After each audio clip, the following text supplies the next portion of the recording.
सारे प्रोटोकॉल तोड़ते हुए प्रधानमंत्री नरेंद्र मोदी दौड़े दौड़े यूएई के राष्ट्रपति अल नाह्यान को लेने जा पहुंचे।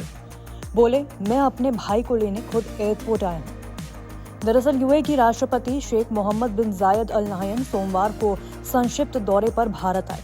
वो कल शाम करीब 4:30 बजे भारत पहुंचे और पीएम मोदी सारे प्रोटोकॉल तोड़ते हुए हवाई अड्डे जाकर खुद उनको रिसीव करने पहुंचे। दोनों नेताओं ने एक दूसरे को गले लगाया और फिर एक ही गाड़ी में बैठकर सीधे लोक कल्याण मार्ग पहुंचे, जहां अहम बातचीत हुई। ये पूरा दौरा भले ही बेहद संक्षिप्त रहा, लेकिन इसके नतीजे काफी दूरगामी माने जा रहे हैं। यूएई राष्ट्रपति का ये दौरा करीब 3.5 घंटे का था, जिसमें दोनों देशों के रिश्तों को नई दिशा देने पर सहमति बनी। विदेश सचिव विक्रम मिस्री के मुताबिक भारत और यूएई ने आर्थिक विकास, तकनीक, ऊर्जा, परमाणु सहयोग, संस्कृति और युवाओं के बीच साझेदारी को मजबूत करने के लिए एक स्पष्ट रोडमैप तैयार किया है। बातचीत के दौरान क्षेत्रीय और वैश्विक मुद्दों पर भी विचार विमर्श हुआ। भारत यूएई के बीच 2022 में हुए व्यापक आर्थिक साझेदारी समझौते यानी कि CEPA के बाद से व्यापार तेजी से बढ़ा है। द्विपक्षीय व्यापार $100 अरब का आंकड़ा पार कर चुका है। नया लक्ष्य तय किया गया है कि 2032 तक इसे $200 अरब तक पहुंचाया जाएगा। 2023-24 में व्यापार करीब $84 अरब रहा। इसके साथ ही भारत के MSME सेक्टर को पश्चिम एशिया, अफ्रीका और यूरेशिया के बाजारों तक आसान पहुंच दिलाने पर सहमति बनी। भारत और यूएई अपने रक्षा संबंधों को नई ऊंचाई पर ले जाना चाहते हैं। इसके लिए रणनीतिक रक्षा साझेदारी के फ्रेमवर्क पर काम करने के लिए दोनों देशों ने एक आशय पत्र पर हस्ताक्षर किए।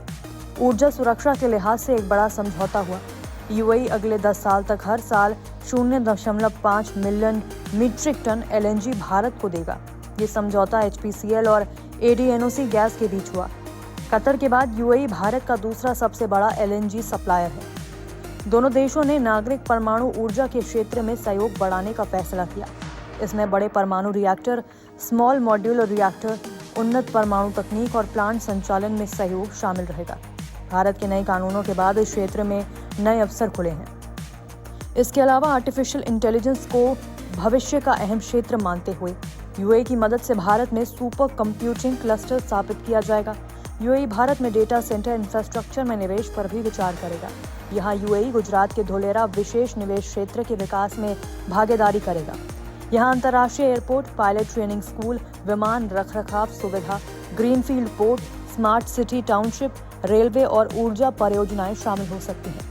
भारत और यूएई अंतरिक्ष तकनीक में भी मिलकर काम करेंगे, जैसे सैटेलाइट निर्माण, नए लॉन्च कॉम्प्लेक्स, संयुक्त अंतरिक्ष मिशन, स्पेस अकादमी और ट्रेनिंग सेंटर। इस पर इन स्पेस और यूएई स्पेस एजेंसी के बीच समझौता हुआ। खाद्य सुरक्षा को लेकर भारत से यूएई को कृषि और खाद्य उत्पादों का निर्यात बढ़ेगा। इससे भारतीय किसानों को फायदा होगा और यूएई की खाद्य जरूरतें सुरक्षित होंगी। और तो और यूएई की बड़ी कंपनियां अब भारत में अपनी पकड़ मजबूत करेंगी। फर्स्ट अबू धाबी बैंक और DP वर्ल्ड, ये दोनों गुजरात के गिफ्ट सिटी में अपने ऑपरेशन शुरू करेंगे। दोनों देश डेटा एम्बेसी स्थापित करने की संभावना भी तलाशेंगे। ये एक नई अवधारणा है जिसमें डेटा को संप्रभु समझौतों के तहत सुरक्षित रखा जाता है। ये संक्षिप्त लेकिन असरदार दौरा साबित करता है कि भारत और यूएई का रिश्ता अब सिर्फ दोस्ती नहीं बल्कि रणनीतिक साझेदारी, आर्थिक सहयोग और भविष्य की साझा सोच पर आधारित है।